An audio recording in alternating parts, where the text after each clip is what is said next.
일단은 상당히 부정적이죠. 짙은 화장을 하고 뭔가 음모를 꾸미고 사람을 죽이기도 하고. 지적이지 않거나 소비 문화에 물든 존재로 이렇게 폄훼하는 분위기가 있었거든요. 여자 얼굴 나라를 다스리는 여자가 황제가 되어서 외모를 잘 관리를 했기 때문에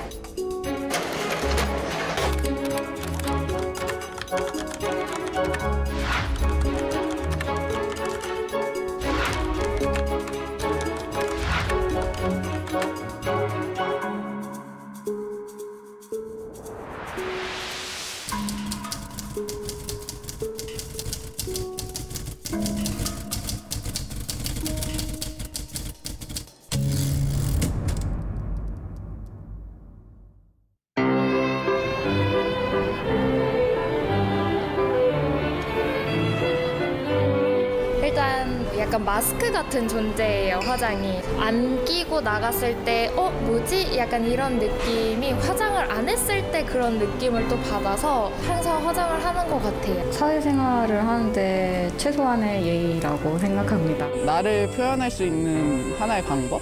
어떤 화장법이 더 나은지 그런 것도 찾아보는 것 같아요.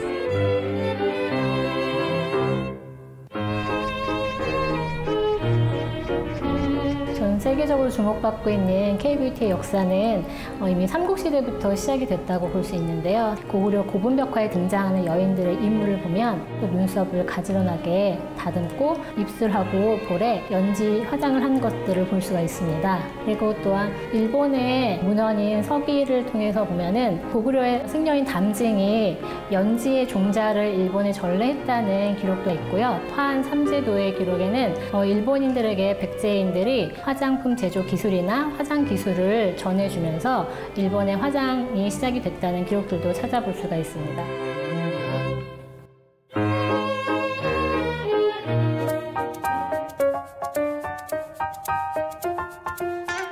Be wary of makeup and vain things. A girl's disposition must be pleasant.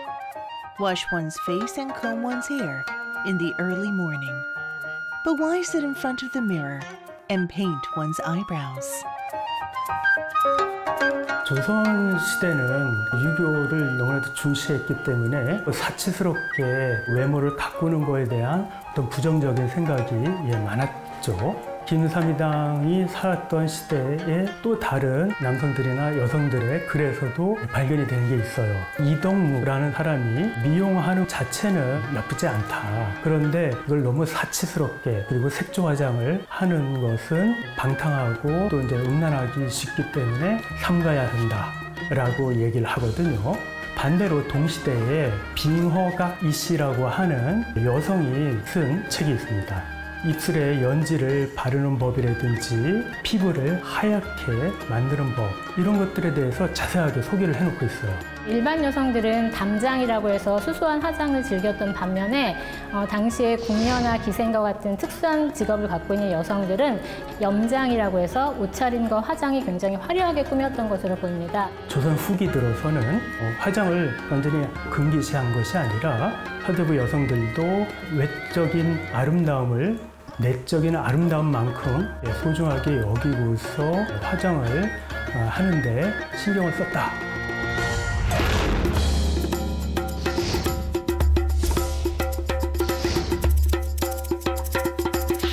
여자 얼굴 나라를 다스리는 여자가 황제가 되어서 나라를 제대로 다스리고 있었습니다. 여러 이제 신하들이 있었는데 이 신하들이 바로 이제 화장용품과 화장 도구가 되겠습니다.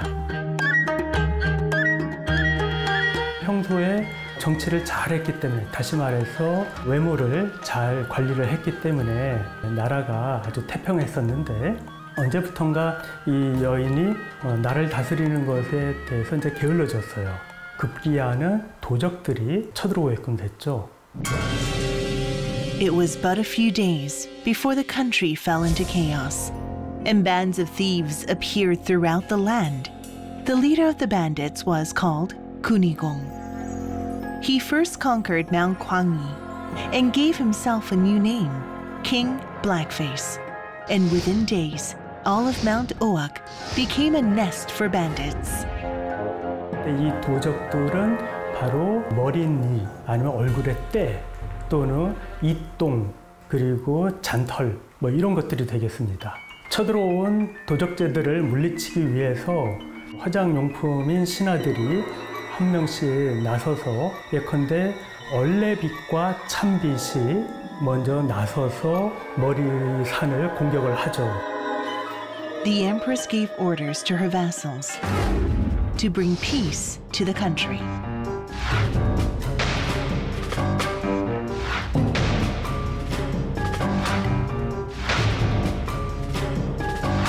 She made the vassal Kombaksal clean up Mount Ami and ordered Chayon to stabilize the rear of Mount Hukdu. 이 여행국전에는 독특하게도 도적대를 물리치는 그 과정이 화장하는 순서를 보여준다고 할 수가 있습니다. 화장을 하기 전에 먼저 머리를 감고 잔털을 제거한다라든지 칫솔질을 한다라든지 여자 얼굴 나라를 다시 이제 깨끗하게 하기 위해서 수분이나 연지, 곤지, 뭐 밀기름, 머리기름 등이 등장해서 이 여자 얼굴 나라는 예전 같은 그런 모습을 갖게끔 되고 태평한 시절을 맞이하게끔 되었습니다.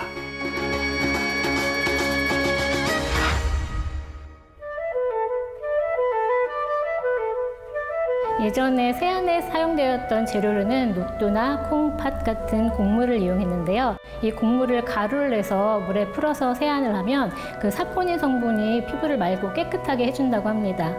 또 예전에 동의보감 자체가 의학 서적뿐만이 아니라 이제 피부와 관련된 항목들도 나와 있거든요. 그래서 콩이나 팥, 녹두의 효능들이 동의보감에 나와 있기도 하고 복숭아 씨나 또는 살구씨에서 기름을 짜서 그것들을 얼굴에 발라주기도 하고 또는 머릿기름으로 사용하기도 했습니다. 기초 화장이 끝나면 분화장에 들어가는데요. 분화장의 재료는 우리가 흔히 알고 있는 쌀가루나 또는 그 분꽃 씨의 가루를 내서 얼굴에 바르게 되는데요. 이게 너무 하얗다 보니까 사실 여기에 황토나 또는 칡가루를 섞어서 피부 색에 맞춰서 사용했다고 합니다. 눈썹 화장에는 먹이나 그을음을 화장 위에 개어서 다양한 눈썹을 그리기도 했고요. 홍하나 또는 주사를 이용해서 붉은색의 연지를 볼과 입술에 발라서 좀 생기를 돋우는 그런 화장을 주로 하기도 했었습니다.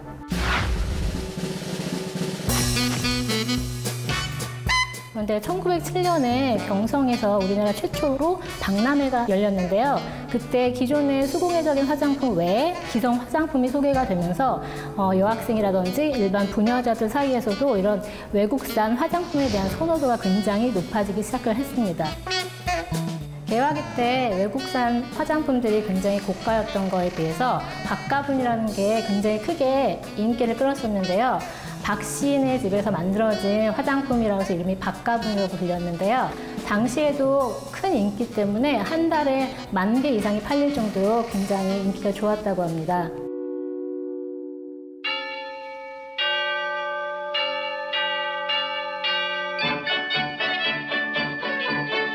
무드렁 사려 꿀떡 쑤시려 요생선 사려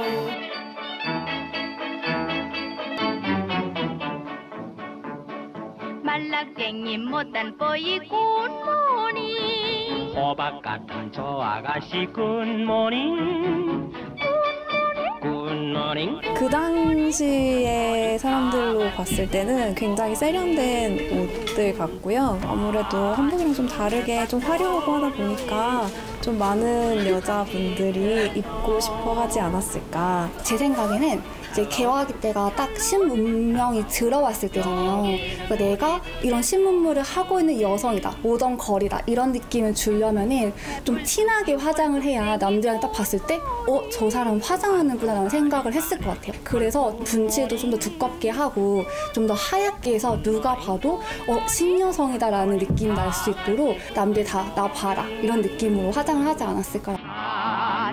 자기야 조절되는 세상. 한 30년대 들어오면 패션과 그 여성의 화장에 관련된 기사들이 굉장히 많이 등장을 합니다. 당시의 미의 기준이 약간 서구의 여성들의 미의 기준을 잡다 보니까 피부 자체도 굉장히 창백할 정도로 하얀 피부에 또 눈썹은 가늘고 둥근 눈썹을 그리게 되고요. 색조 화장이 또 유행을 하게 됩니다.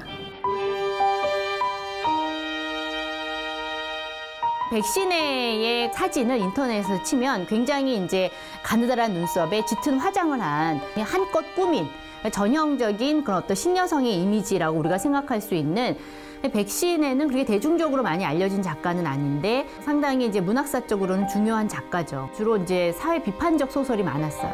이 여성 작가가 이제 후반기로 갈수록 이게 일찍 죽었어요. 암에 걸려가지고 이 후반부 작품의 경우에는 이제 훨씬 더 좀 자기 얘기를 많이 다룬 것 같아요.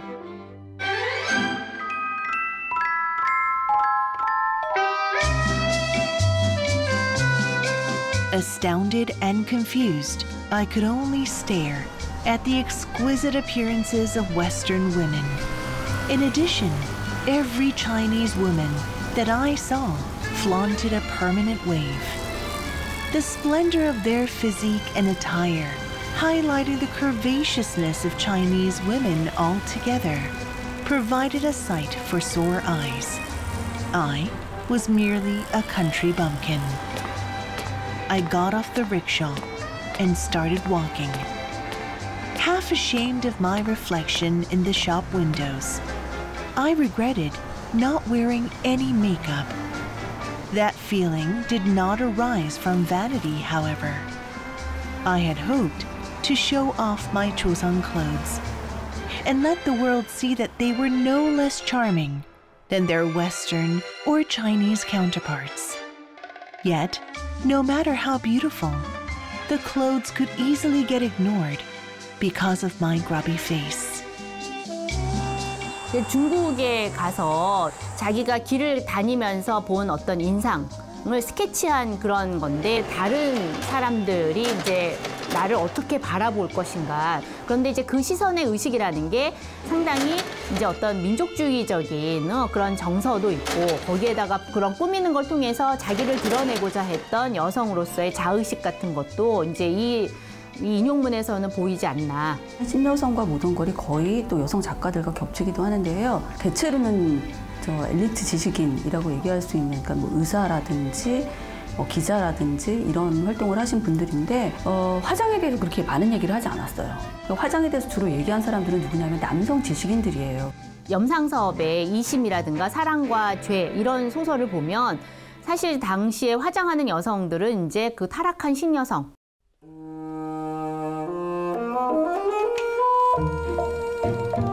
화장한 여자는 일단은 상당히 부정적이죠. 뭔가 음모를 꾸미고 계략을 짜고 하는 그런 여성. 사랑과 죄 같은 경우는 단발에다가 짙은 화장을 하고 어떤 남성을 이제 자기의 것으로 만들기 위해서 뭐 사람을 죽이기도 하고. 특히나 이제 이심이라는 작품은 감옥에 간 남편을 면회하기 위해서는 이제 한복을 입고 그리고 나와서 다른 남자 만나기 위해서 갈아입어요. 양장으로 갈아입고 이제 뭐 스타킹 신고 뭐 하이힐 신고 이러면서 이제 그 남자를 만나러 가고 뭐 이런 얘기들이 나오거든요. 여성 작가들의 작품의 경우에는 사실은 뭐 화장에 대한 얘기가 상대적으로 그렇게 많진 않았던 것 같아요. 다만 그 식민지 시대에 그런 화장하는 여성이 나온 거는 워낙 그런 새로운 신여성이라고 하는 새로운 캐릭터가 등장을 하고 이전의 구여성과 다른 지점들이 자기를 꾸미는 거. 그때는 그러한 화장에 대한 이야기들이 작품 속에 많이 등장을 했지만 오히려 그 이후에는 그것이 자연스러운 일상이 되었기 때문에 이렇게 심각하게 이 화장하는 문제에 대해서 얘기를 다루지 않았던 것 같아요.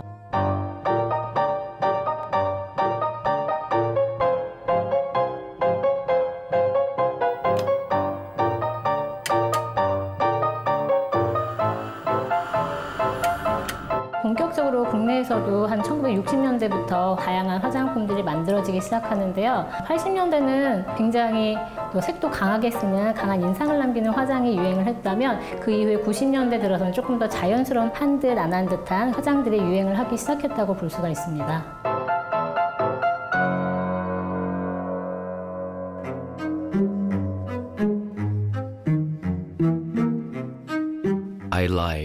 sexy women. Beautiful are women adorned with earrings, rings, bracelets made of tin, albeit not gold or diamonds. Even more so are heavily made up women, whose guileless faces shine like jewels underneath such thick layers of powder.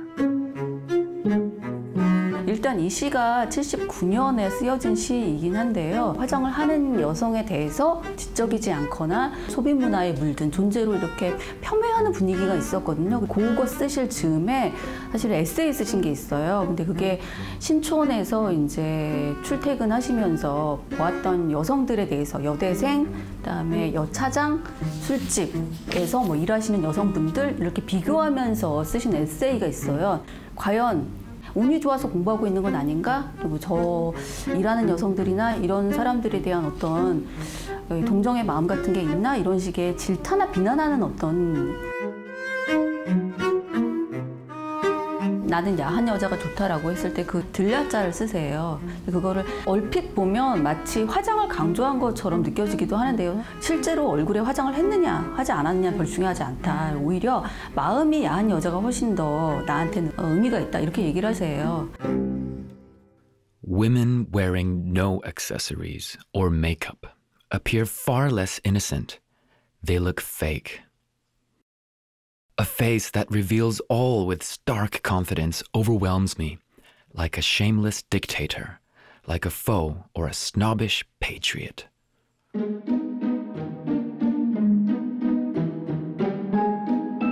A woman's made-up face, glowing with feminine instincts, is more appealing to lonesome men everywhere.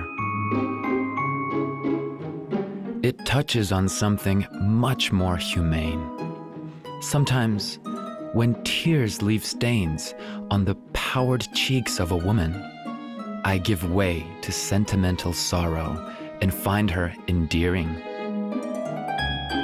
마광 선생님의 이러한 표현은 그 이전에 보통 이제 여성에게 요구되었던 정결과 순결과 뭐 청순과 순진과 이러한 이미지의 여성만이 아니라 다른 어떤 여성에 대한 상상력 이러한 것들을 그때 당시로서는 그런 것들을 요구하는 게 많지 않았기 때문에 뭐 이런 식의 얘기들이 좀 신선하게 다가왔던 게 아닌가. 선생님의 주장은 87년 이후 정치적인 어떤 민주화 이후에 그럼에도 불구하고 사회, 문화는 여전히 민주화되지 않았다는 데서 일상과 뭐 문화의 민주화를 주장하시면서 개인을 발견하고 이런 것들을 포착하려고 하신 의미가 있다고 얘기할 수 있을 것 같아요.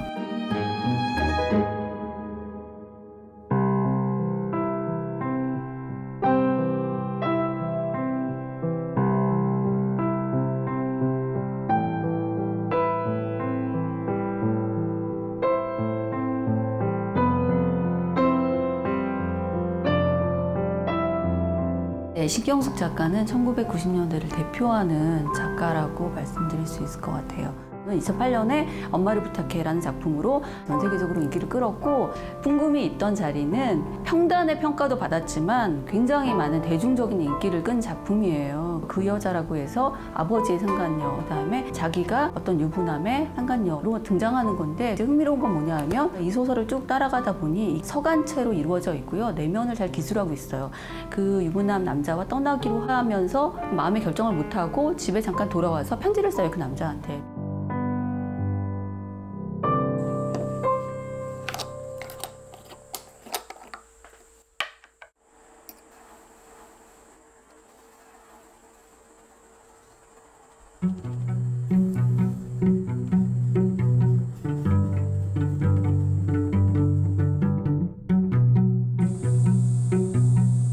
As if born by the sunlight of a late spring that filled the yard, she was fabulous.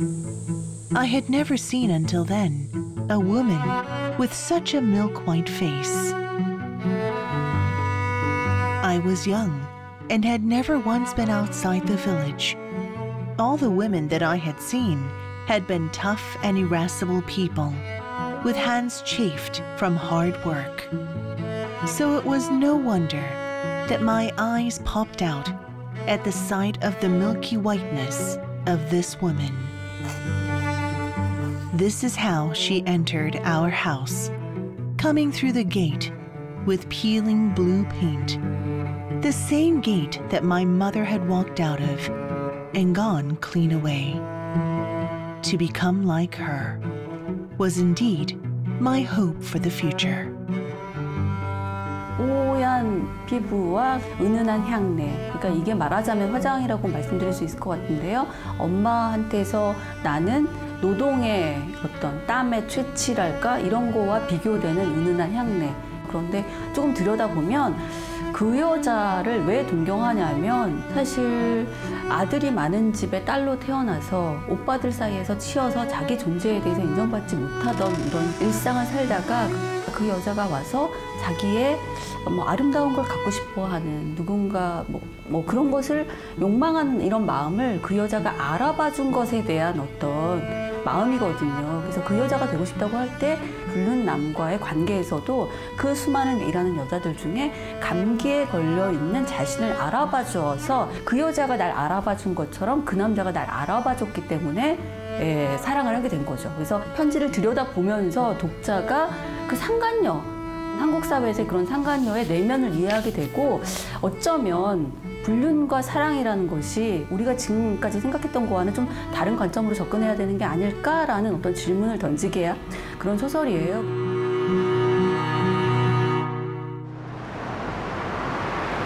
화장이 하기 싫을 때도 있는데 좀 늦게 일어났을 때나 시간이 없을 때는 조금 아플 때 그래도 이제 출근을 하기 위해서 화장을 해야 될 때는 조금 굳이 화장을 해야 되나 싶으면서도 안 하면 또 어색하니까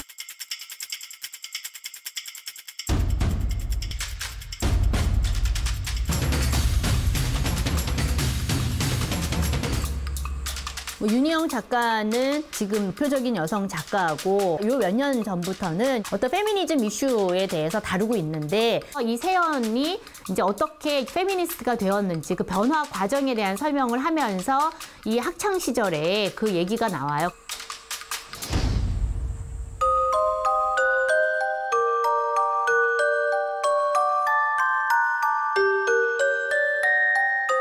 Seon hated her bare face. It was so terrible that she couldn't stand looking at it. She was repulsed by the festering pimples all over her cheeks and forehead, as well as the pigmented skin around her mouth. Wearing makeup only made a marginal difference, but at least she felt as if she were clad in armor. Because of that very armor, everyone at school called her a slut. Although still irked by her own face, Seon stopped wearing makeup. Soon, people grew puzzled about her bare face. Are you feeling sick? What's wrong with your face? They kept asking one such question after another. But one thing was for sure, Seon's desire to look beautiful, which had dominated her body and controlled her mind ever so fiercely, was suddenly gone without a trace, like a lie or a joke. 이게 굉장히 자존감이 낮은 학생이었고 그래서 그 자기 외모를 이제 감추기 위한 하나의 방법으로서 화장을 한 거죠. 그 성인이 되고 나서 이제 페미니즘을 공부하고 그렇게 이제 그런 의식을 가지고 뭔가 여러 가지 활동을 하면서는 그것 자체가 이제 일종의 꾸밈 노동이고 코르셋이고 라고 얘기하면서 극단적으로 이제 그거를 또 부정을 하게 되는 거죠. 그러니까 사실은 어떻게 보면은 그때그때 어떤 사회적 분위기나 맥락에 따라서 화장의 의미가 바뀌는 것이 아닌가.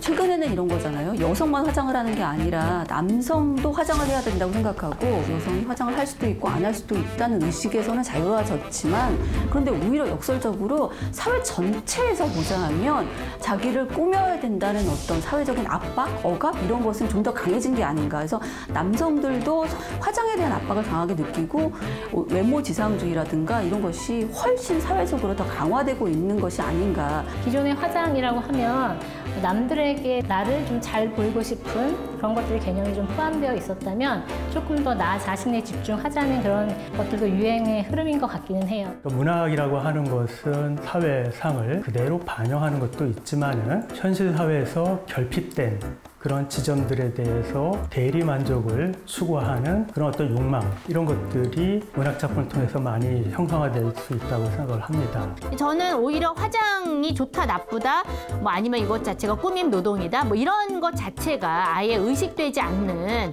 그런 사회가 됐으면 좋겠어요. 네, 하든지 말든지 별로 신경 안 쓰는. 학교병 완전히 없었고 화장품 가게라는 게 없었어요. 사실 방파한이 더 많았어요. 당시에도 화장을 거의 하지 않았고요. 여대생들이 당연히. 선생님 홍대 교수셨는데? 그러니까 미대, 그러니까 예술대가 있어서 그런 것 같아요. 그럼 갑자기 그런 생각이 드네요. 선생님이 그 홍대에서 선생님 하시다가 연대 와서 느낀 어떤 여기까지.